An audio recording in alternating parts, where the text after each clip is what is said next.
বিএনপির মনোনীত প্রার্থী নাটোর এক লালপুর বাগানীপাড়ার তারুণ্যের প্রতি আমাদের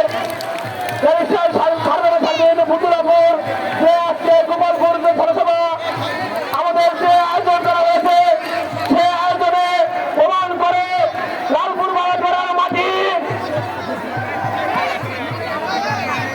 লালপুর বাগানীপাড়ার মাটি লালপুর বাগানীপাড়ার মাটি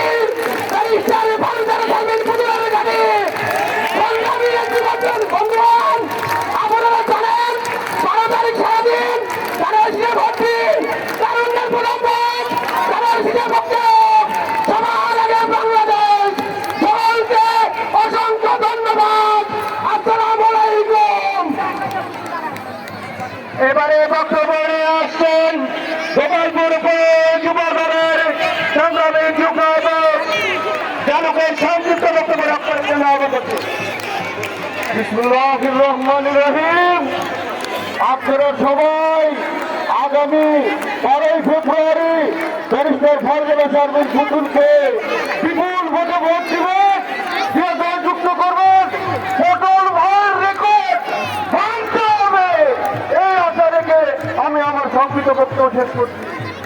ধন্যবাদ জলবাইকে। এবারে বক্তব্য নিয়ে আসছেন গোপালপুর যুব দলের সংগ্রামী যুব আহ্বায়ক রাজুকে।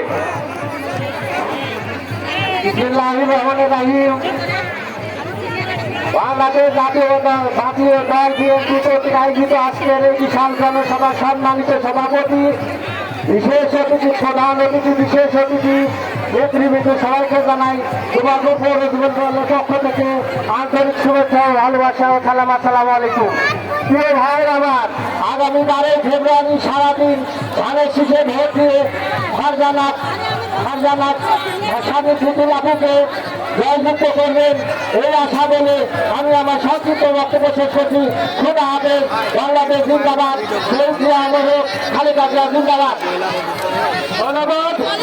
ইউনিয়নের সভাপতি সেক্রেটারি হিসাবে মঞ্চ একবার জনপ্রিয়তা আহ্বান করছি। এবারে বক্তব্য নিয়ে আসছেন গোপালপুর যুব দলের সংগ্রামী যুব আহ্বায়ক ভবনকে। বিসমিল্লাহির রহমানির রহিম। প্রিয় সমাবেশ, প্রিয় উপস্থিতি, আমি হচ্ছে বাড়ির লোক।